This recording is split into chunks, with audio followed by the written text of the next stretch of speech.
Inspector Gadget, with the chief financial officer. Well, it's all gray. It's all gray in the Caribbean. So apparently all these guys are in bed with each other. So is this legal? Not legal? Welcome back, guys. Always a pleasure to see you. So two very big things that came to light, where some FTX creditors have gathered and joined a class action lawsuit against Sullivan and Cromwell. About damn time. Honestly, it's kind of surprising that it's taken people so long to get together and sue the heck out of Sullivan and Cromwell. But first, apparently there was a huge involvement of a bank out of the Bahamas, which was founded by the guy who co-founded Inspector Gadget, a bank out of the Bahamas called Deltek, which apparently was handling a lot of money exchanged between the company Tether and FTX. Tether, of course, is the stablecoin USDT pegged to the dollar, essentially functioning like a digital dollar. Clearly what a US CBDC would one day become, but Tether itself is not getting sued. So in the first lawsuit against Deltek, they're not accusing Tether of any wrongdoing, but they're alleging that FTX, along with Alameda Research at the time, was helping to fuel the growth of Tether, and that this bank, Deltek, a line of credit worth billions of dollars, helping to fuel the growth of Tether. It's pretty interesting. But of course, all of these enablers scratching each other's back essentially reveal a tight web of interconnectivity and, of course, scammery, all the fudgery going around in the Caribbean with cryptocurrency. So apparently some of these revelations came to light, all thanks to our favorite character in the FTX saga, the beautiful Caroline Ellison, where she turned over thousands and thousands of messages revealing the close-knit relationship between Alameda, FTX, and Deltek Bank. So according to this lawsuit against Deltek, they should have known that illegal activity was happening, considering that misappropriated funds were being transferred between FTX and Alameda, their accounts being held with Deltek Bank. Unsurprisingly, attorneys for Inspector Gadget's bank, Deltek, they deny knowing any misconduct was actually happening until the whole FTX scammery became public. So funny enough, one of the attorneys representing Deltek, Desiree Moore, she's quoted by Bloomberg saying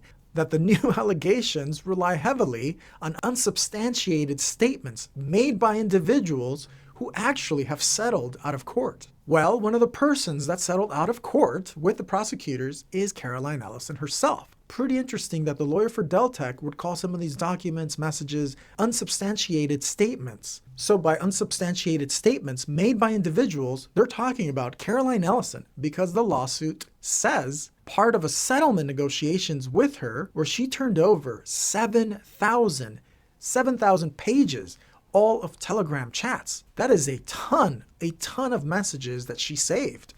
Very interesting. Okay, so if you saw my last video on stablecoin power, you'll know that there's almost $100 billion digital dollars, USDTs, in circulation. And of course, Tether reaches the whole wide world.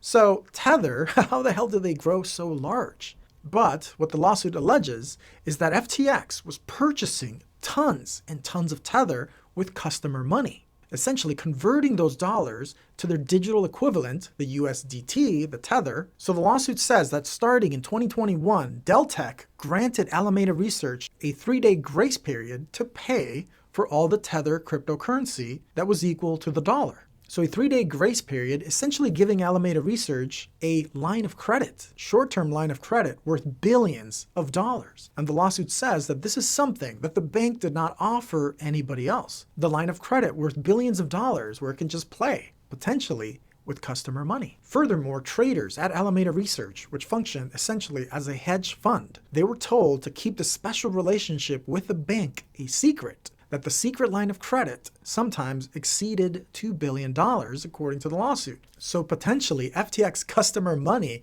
was actually used subsidizing the growth of stablecoins. In this case, USDT specifically. An example given of profitable trades is that at times, Tether, the USDT, was trading for 0.01 or 02 cents. Not exactly 1-to-1, but if Alameda had accumulated hundreds and hundreds of millions of dollars or billions and then turn around and sell them in the open market, well, that could be a nice profit, almost guaranteed, where that 3-day grace period becomes a perfect funnel of money. And they would take these digital tokens, play with the market, the crypto market, including market manipulation, which they were sued for multiple times, and they settled. So in one of the messages turned over by Caroline, she wrote that Alameda could create USDT on credit through the Deltek line of credit, sell it at a gain, before actually having to pay for it, which was funded by depositing actual US dollars into Tether's Deltek bank account. So for them, super, super easy money. So is this legal, not legal? Well, it's all gray. It's all gray in the Caribbean. That's why crypto companies are based out of the Caribbean. Here's the founder of Inspector Gadget and Deltek Bank cozying up to the ministers in the Bahamas. That's exactly why they're called banana republics. And funny enough, on Google Maps, if you search for Deltek Bank, it's right next to Coco Plum, which if I remember correctly, was one of Sam Bankman-Fried's favorite restaurants. And apparently the Deltek Bank founder is neighbors with the chief financial officer at Tether, who's apparently a former plastic surgeon from Italy, Giancarlo Devasini.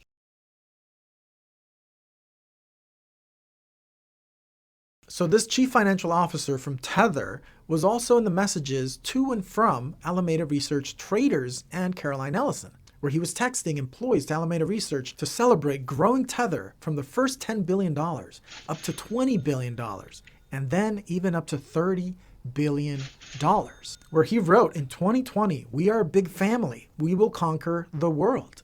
That was Giancarlo Devasini, chief financial officer at Tether. So apparently all these guys are in bed with each other. Surprise, surprise. They probably learned it from all the lobbying in DC and even Wall Street, because in the lawsuit it's also claimed that in October of 2021, an FTX entity controlled by Ryan Salome totally never got charged. Ryan Salome to this day continues to be a free man, a wealthy free man. Anyways, apparently he helped felicitate a $50 million loan to Deltek itself. A loan, possibly from customer funds, but it's not known if it was ever repaid. Because remember that they all gave each other tons and tons of loans. So there's that. So all these guys are very cozy with each other in the Caribbean. And if you ever go to the Caribbean or have been there, it is an astronomical wealth gap between the common person and those that have money. Anyways, so court documents show that Deltek and Tether, the company, are super, super cozy. So cozy that in March of 2021, Deltek Bank itself was holding over $26 billion on behalf of Tether. At that time, that accounted for roughly 60% of all of Tether's holdings. Inspector Gadget creator, swimming in money. This whole thing is one giant financial novella. That is for sure. Well, I think that's it for this one, guys. All right, guys. Well, thanks for spending time with me. Please don't forget to smash a like, subscribe if you haven't. I'll see you in the next one.